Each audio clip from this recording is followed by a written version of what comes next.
Good morning, everyone. Namaste. It's my extreme pleasure to be at an institution that has such a long history, ever since, the independence days. Recalling and reading about the founders behind this university, it gives immense hope to the people. People with that kind of social service-mindedness. So I'm very honored, sir, to be at this place. Thank you. Thank you for inviting us here. Shri Sunil Sharma ji, Chairman of Suresh Gyan University.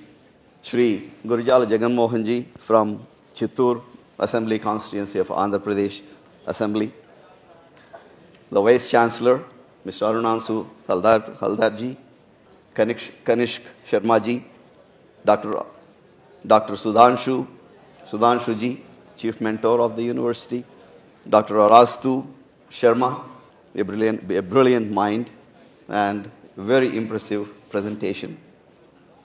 So participating in this, incident, in this event, before I go on to my presentation, something about myself.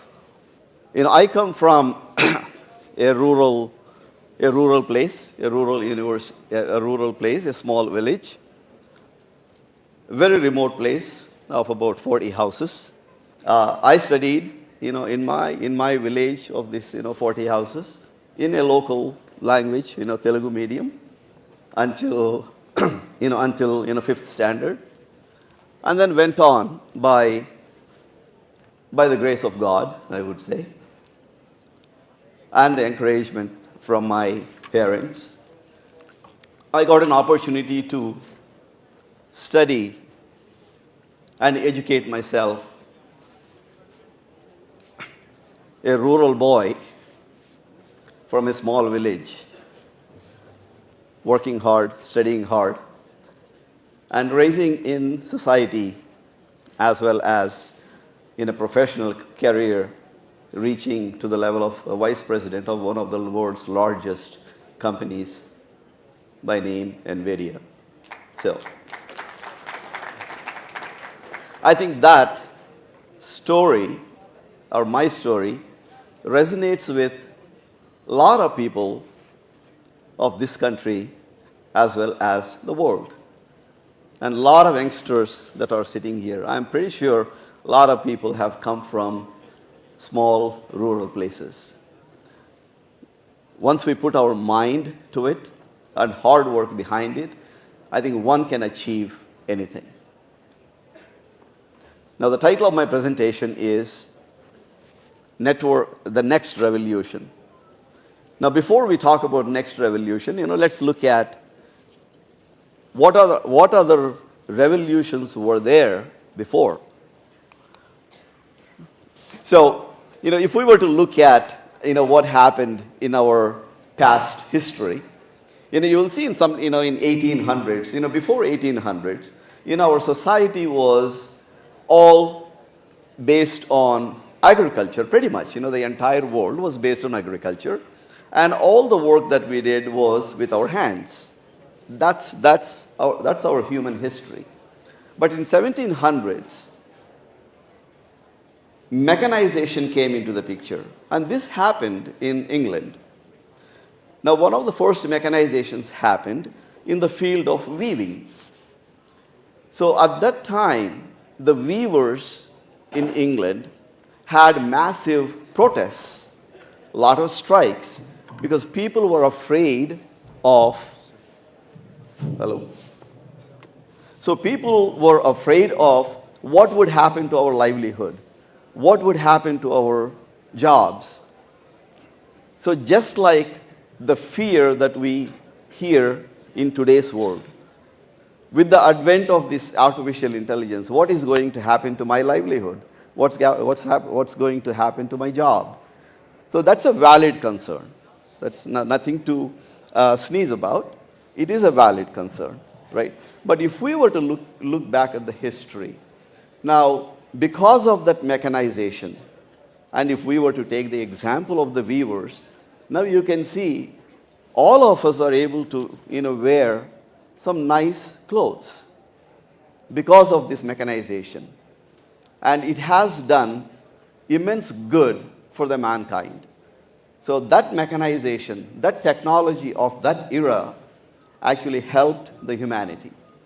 And fast forward another 100 years and you come to 1850s and 1800s.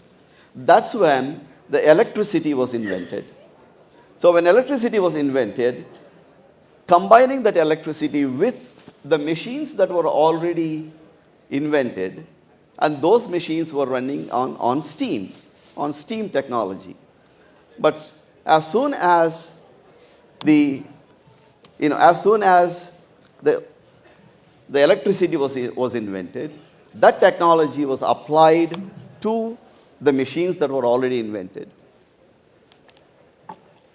And that helped establish massive factories and mass production.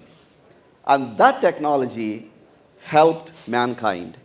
That technology did a lot of good for the mankind, for humanity. And you fast forward to the 19th and the 20th century, 1960s. So this is when computers started coming on, onto the stage. Now with that technology of that era, the computers, the mainframes, the personal computers, that technology was melded with the previous two industrial revolutions that happened. Now that gave an additional boost to the productivity of mankind. And that technology did a lot of good for humanity and the humankind. So that was good. There were fears back then. And if you recall, back then, when computers were introduced into the banking industry, as an example in India, there were a lot of strikes in India. The banking industry went into, massive strikes all over the country because they were afraid that they would lose their jobs because the computers are being, introduced into their work. But that did not happen, did it? It actually increased the number of jobs, right? So now you fast forward to the present world, early 2000s. That's when, internet was, invented. Now with the internet, combining with all the machines and the technology that was invented in the last three revolutions, so the next one, we were able to, digitize the world. So that increased the productivity of our entire mankind. And that has done immense good. So now that fourth industrial revolution is well underway. And all of us, you and I, are participating in that industrial revolution. Now, there are fears. What is this industrial revolution, the fourth industrial revolution, this artificial intelligence? What is it going to do? I don't think it is something to be feared. We have to, harness this technology, to benefit. Now, this artificial intelligence, if you look at the history of it, this is not a new concept, by the way. Artificial intelligence has been there since the 1950s. So the concepts, the theoretical papers, the research papers, the ideas were there, back in the 1950s. So in fact, the United States government, funded research on artificial intelligence back in the 1950s. And the very first conference happened in a college like this, like Gyan Vihar University. So that college is in Dartmouth College in New Hampshire in the United States, right? So it's not a new concept. In the 70s, for the next 20 years, a lot of research went in, a lot of funding went in, billions of dollars were put in, but nothing came out of that initiative. So the government decided to basically stop the funding. So that's 70s. Then 1980s came along. Japanese government started funding research into artificial intelligence. And they poured billions of dollars into that one. And AI industry actually, went in. It took effect. A lot of commercial companies were formed. But unfortunately, nothing good came out of it. And 1990s, since it didn't go anywhere, since AI didn't materialize, the AI funding again was basically stopped, and all the commercial companies that were there at that time, they all pretty much closed down. And what we call is basically AI winter, because there is no funding for AI, at that time. So now, fast forward, 2000s. In 2000s, there was again a renewed interest in artificial intelligence. Every 20 years there is this interest. Humans are very inquisitive. We want to explore. We want to invent new things. That's our nature, right? So lots of academics and researchers in universities and institutions like here, again got started. Commercial companies didn't start this. It is actually the universities. It's the academic schools that jump-started, this initiative in artificial intelligence, once again, right? So lots of methods were used. Some statistical methods, were used. Some deep learning methods were used. And then, a thought came, how about we mimic the brain of a human? Our brain, has billions and billions of neurons. Well, every neuron that we have is basically a computing element. It does little work, whatever, and passes on the result to the next neuron. And that's what our brain is. So the researchers decided to model a computer, model a program based on how humans think, how a baby, learns to talk, to walk. So people started modeling this artificial intelligence, both the programs as well as the computer hardware, and they started seeing results. All of a sudden, we started seeing results. Now, till then, why was it not possible? The reason it was not possible was artificial intelligence requires a tremendous amount of computational power. And that was not available until the 2000s. It was not. So what changed? Well, a couple of things changed, why it became a reality. Number one, for artificial intelligence to happen, we needed a huge amount of data set, huge amount of data readily available that can be fed into the computer. Now that data, came about in a funny way, which is contributed by all of us on YouTube. In YouTube, millions and billions of videos and photos and everything, we all upload every day. All of us, upload either a picture or a video onto the YouTube. So that became a data trove. So that was one reason. The other reason is a massive computational power within a graphics processing unit, which is what I work on. I help, design. So compared to a central processing unit, a CPU, a GPU, a graphics processing unit, has a tremendous amount of computational power in it. So if you were to look at a traditional computer, so a traditional computer which is depicted in the left, on the left in the picture, it has a CPU, and it has some communication, a network, communication, cards, and it has some system memory, and it has some hard disk. So this CPU-centric computational computer, works in a very serial manner. So all the students in the entire world basically are taught how to program for a CPU. And CPU is a very systematic, one instruction at a time, very serial manner, right? And it requires lots of electrical power, right? And it is, comparatively, it is actually slow, right? So then came along onto the scene the graphics processing unit. And the graphics processing unit is a highly parallel engine. It can do a million things in parallel at the same time. So because of that, it has this tremendous amount of computational power. So the new system today is a GPU-centric system. That's what on the right-hand side. So you see a GPU, a graphics processing unit, and there is something called as a DPU, a data processing unit, and of course there is a CPU, and it hasn't gone away. It is still there, right?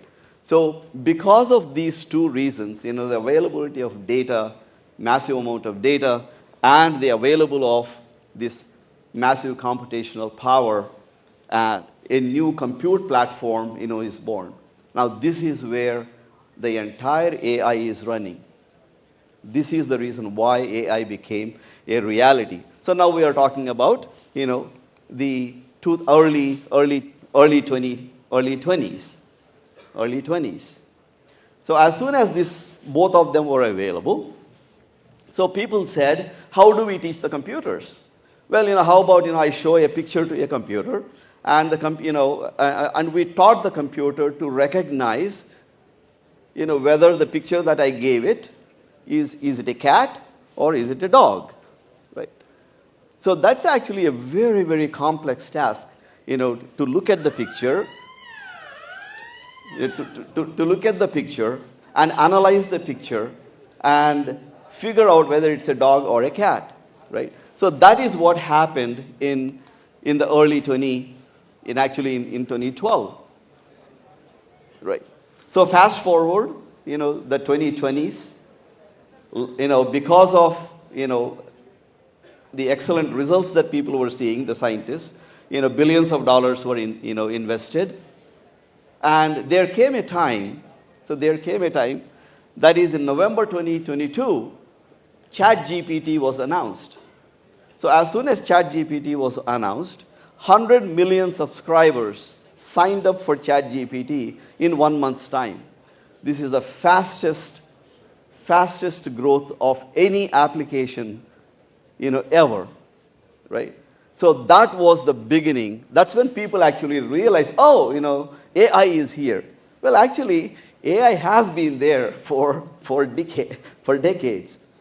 And I was part of it, because we had a very close look, what was happening, in the early 2000s. So now 2022, everybody knows since November of 2022, everybody knows what AI is, and there is no day goes by, there is no minute goes by, there is no TV program goes by, or there is no, a newspaper that goes by every day that talks something about AI. Whether it's good or bad, there is discussion on AI. And actually, all of us are actually using it, whether we know it or not, we're all using it. Why? If you were to look at, shorts on, you open your computer and you are looking at shorts, right?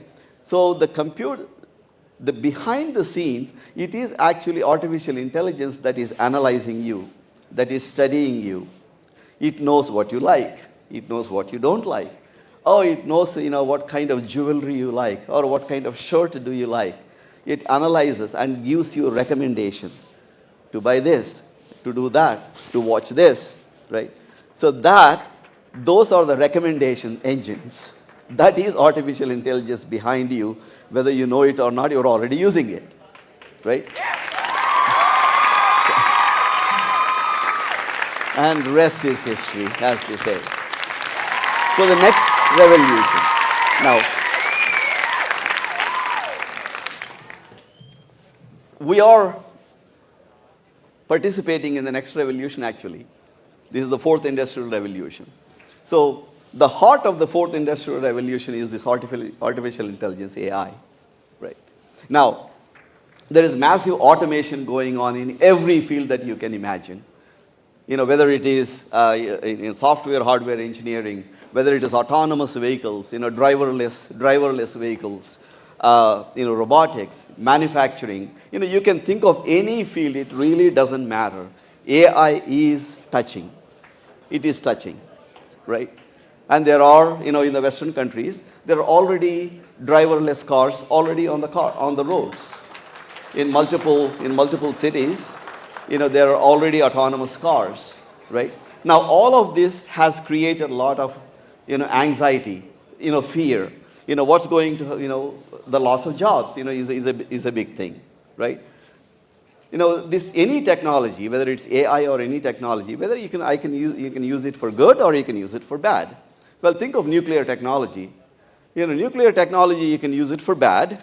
You drop maybe 2 or 3, nuclear bombs, on this earth. The entire earth will be wiped out. Period. Right? That's it. But you can also use it for the good of the humanity, which is what we are doing. We are using nuclear technology, and it is giving us electricity, and it is giving us, energy, right? So it depends on us, how we use a technology. So I talked about vehicles, and you can say, oh, what happens to all the taxi drivers? Well, yes, some of the taxi drivers, may go away. But also think about, not just a country like India, but think of, a country where there are not very many people, and there are lots of old people. And old people cannot drive, and there is nobody to take them around. They need to go visit a hospital. Well, what do? Right? So if there is an autonomous vehicle that comes to your door, you go to hospital, you do whatever you do, and you come back. So there is a good because of this technology. Yes, there are some downsides of the technology, but there are also positives. But what I believe is there's a lot of good that is going to come out of it. This is not something that we need to be worried about, whether we like it or not. AI is here. Now the question is, how do we benefit? How do we benefit from it? So that's what we need to figure out. Embracing the technology, always will put us forward, will always advance us compared to the next one or the next person or the next country that does not embrace the technology. Now for students that are all of you here, right? And you may be wondering, I'm a software engineer, I'm a BTech engineer, I'm studying, software engineering. Am I going to get a job? So that's a valid concern, right? I have 2 sons, both of them are computer science graduates. One of my sons finished his BTech in computer science, another one is pursuing computer science in master's, right? Well, it's the same concern the 2 of my kids, have as well, right? So the trick here is, I think, Dr. Sharma, talked about this, right? Just being a computer science engineer is not good enough, right? If you're thinking only to write a code, today's technology is able to perfectly write the code. There is no need for you to write the code. So, multidisciplinary engineering is a necessity. You not only have to be good at programming, you should of course you have to understand. Of course you need to know how to write a program because you want to understand the concepts behind it, but also you have to develop a skill. Well, what is that skill? Well, maybe mechanical. So now mechanical engineer, it's not just enough if you just study mechanical engineer. That's not good enough. You also need to know how to use artificial intelligence, how to use computer science. But the computer science guy needs to understand, let us say, security protocol. You're trying to develop some security protocol. Well, you need to understand what the security protocols. Or maybe biology. You're trying to invent some, a drug.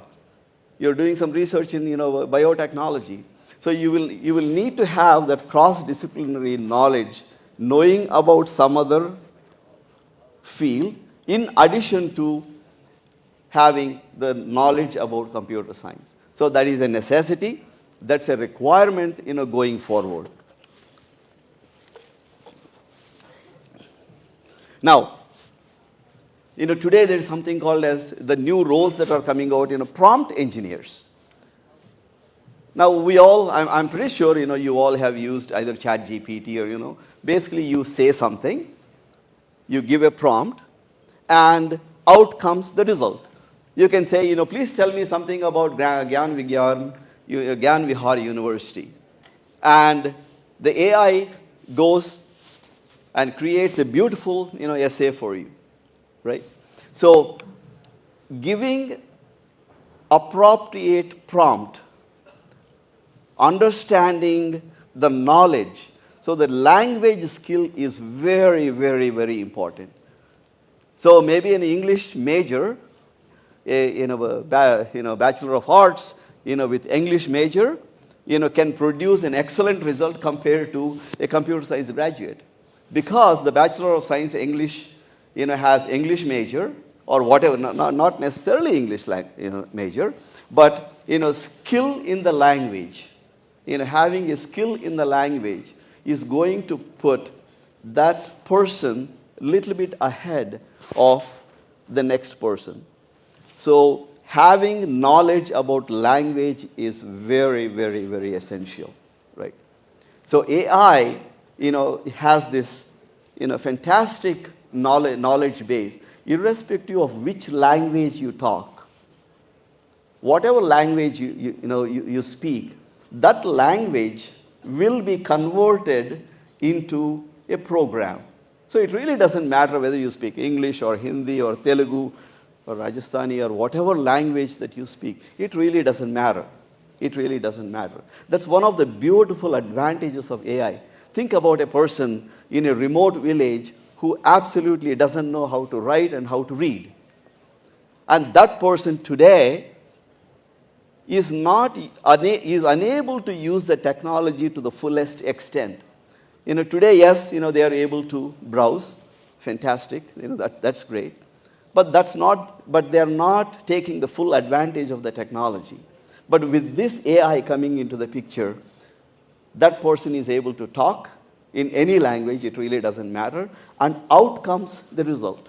It's a beautiful thing. It's a beautiful thing. So look at the world. Go out and look at the world. Look at the number of problems that are there. We have so many problems in this world that need to be solved. So there's having a technology like this and applying this technology to the innumerable number of problems that we have in this world, I think it's going to do a massive good for the humanity. This is a technology that is, that I truly believe, is going to do, wonders. Now, the two founders of Aster, including Dr. Rastu Sharma, three of them were here, and that Jetson platform, it gives me immense pleasure, when I see, that's a product that I worked on.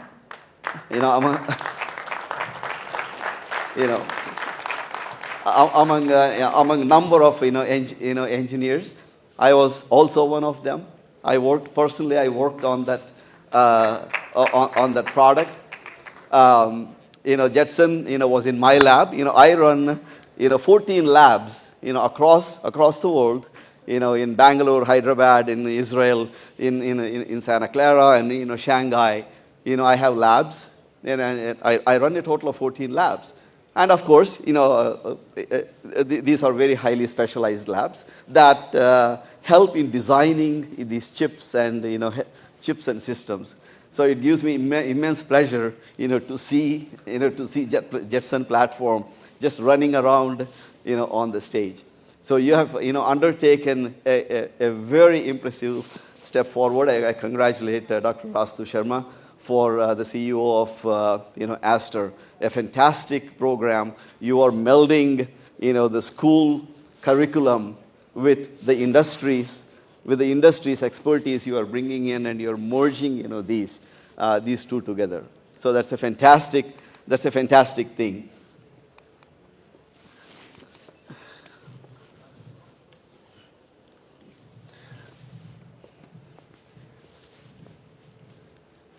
Talking about embracing the technology, right? Whoever embraces the technology, the next generation technology, are going to be the winners, in this world, right? Now, and India happens to be actually in the forefront of adopting the AI technology. That's excellent news. So if we were to look at the traffic on the web about AI, and going to the AI websites, and who is it there? You see, number one, 16% of the web traffic, AI traffic, is from USA, and the second most web traffic is India. So it's very encouraging to see that people from India are not afraid of the technology. They are in fact welcoming, and people are embracing the technology, right? We can choose to be either winners or losers. It's up to us. It's up to us to decide whether you want to be a winner or a loser. Of course, we want to be a winner. And winners, what we have seen, if history is any indication, and if you look at the history of various countries in the world, and the history of the world, we have seen that countries and people who embrace the technology, harnesses it, and extract the good from the technology are the people that are going to be most benefiting from the technology. So let's be winners, and I wish all of you all the best, and thank you, sir, for inviting me here.